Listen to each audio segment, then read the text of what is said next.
12 to 24 months. You'll have it baked in. It's likely that you will see interest rates fall. Can I guarantee it? No. But 4 out of 5 last.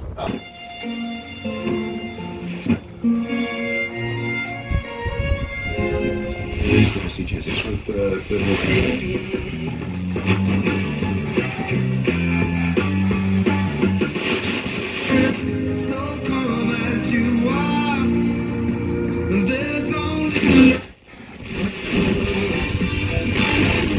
meaningful to him as well.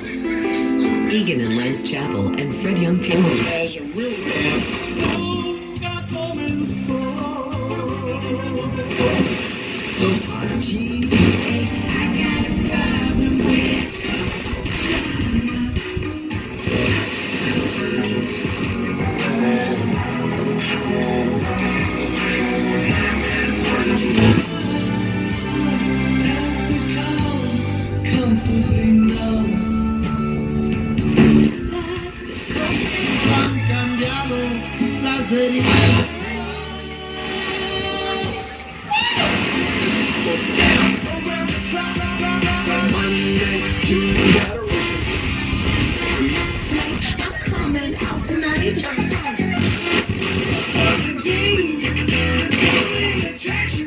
Waiting for the show to start.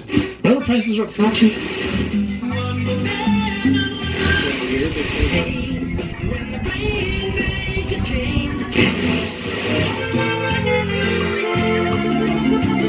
My congregations.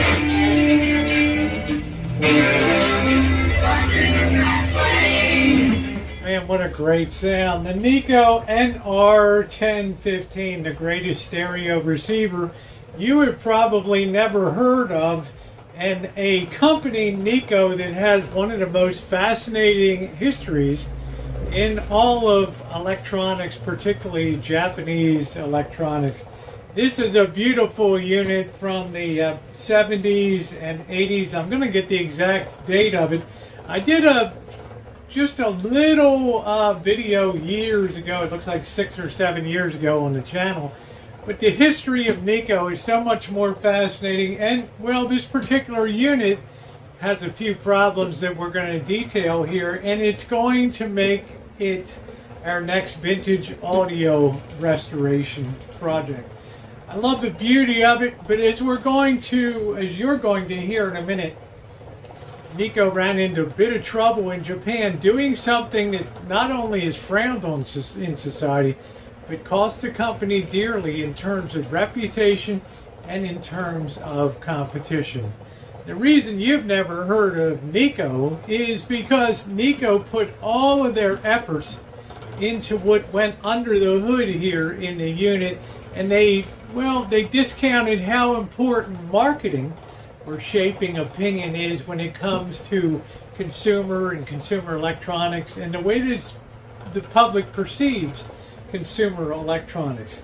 Nico did not get caught up in all the eye candy of the 1970s and 80s, what we call the vintage era of fidelity and stereo amplifiers with the Kenwoods, the Pioneers, the Sonys, the Harman Kardons, on and on, the Fishers. They concentrated on, almost like Sony, building a heck of a great unit that is renowned for its fidelity or ability to reproduce in the home what is recorded in the studio or the concert hall.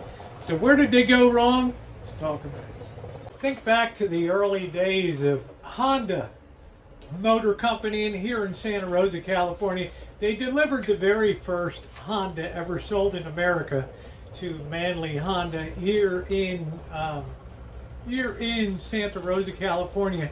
But the thing was, they might have been great at building cars, but the Japanese in the 1970s, the late 60s in particular, were not very, well, I would say not very proficient at marketing and advertising. Think about the early Toyotas and the way that they were built, the early Hondas. There's only one reason that people bought them, and you know what it was. It was the energy crisis of the 1970s that started driving people towards, well, simple economics driving people towards a more affordable ride. Hence the Honda Civic, the legendary Honda Civic, was at the right place at the right time, and it took off like a rocket. And over time, Honda, Toyota were able to understand the Western market and the way that you market. And it's not just about what's under the hood, it's the whole package that people are buying, especially when the rest of the world caught up with engineering. And well, you had competition from Korea coming in and the rest of Germany. Yes, it took a lot more to sell vehicles than just good gas mileage. Well, Nico was kind of in a similar situation, but they never quite caught on to the importance of the visual aspects of the way a unit looks. Now, don't get me wrong. This is a beautiful unit with the mirrors the Marantz in a lot of ways, with the blue backlighting here and the black tuner dial and the various tuning meters. To me, it makes a beautiful appearance.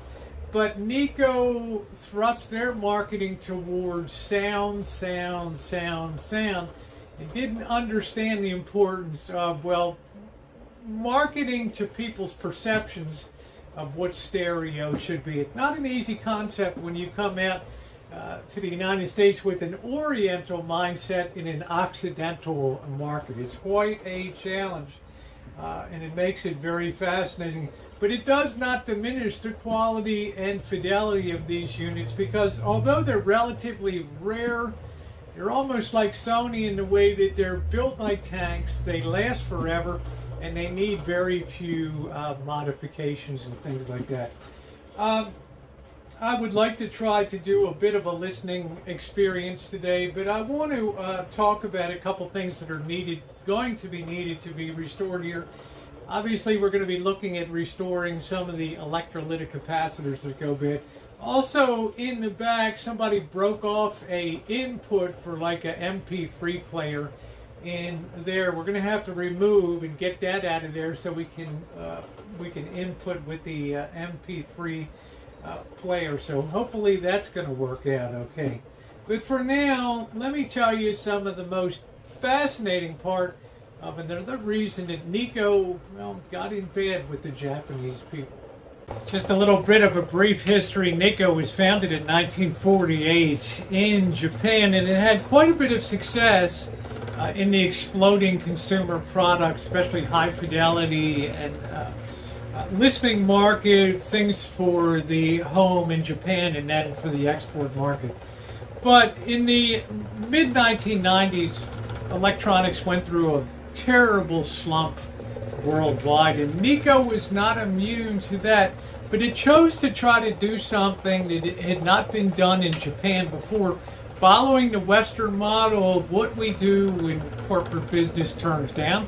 What do? We lay off people, we reduce costs, and we try to get costs down to a point where you can skate through the recession and be there, and then rebuild your cost and your retool your factory and get up to speed when the recession or depression is over. But in Japan, in the mid-1990s, the chairman did something in Japan that they don't do, and that is, for the first time ever, attempt to lay off employees to lower the cost base. Well, if you know anything about the tradition of Japan, and perhaps it's something that's held them back for many years in global competitiveness, is when times got tough, the Japanese traditionally do not lay off employees. Once you sign on to work with a company, they might work you to death. But the deal is that company will be responsible for, well, your maintenance and your being a part of the company until such time as you choose to retire or leave. So what did Nikko do? It started laying off employees. Well, this created a tremendous ruckus in Japan, as you can imagine, because they were breaking new ground. But there was a little known out that was able to reverse the whole process. Like many Japanese companies, over time, employees slowly vest into the ownership of the company. through stock purchases, stock options, employee stock grants, loyalty, and other things. And the rule in Japan was if you had controlled 10% of the company, then you could effectively force the liquidation of the company. Now imagine if 10% of the shareholders of Honda or Toyota said, you know what, this building cars just ain't working out anymore. Let's liquidate the company. Can you imagine that? Probably never happen, right? But in Nikko, that's exactly what the employees did. They decided to take a vote, and they voted to cease operations and effectively go into bankruptcy. So what was the chairman forced to do? He was forced to resign, and the company moved into the hands of the Rothschild family, where it continues today. They make radio-controlled, wireless radio control for planes in the recreational market, but basically their years of being in vintage audio, being an audio supplier, had come to an end because, well, they dared to be the first ones to break tradition in Japan. So, quite an interesting experience. Like I said, there's work that's going to be done today.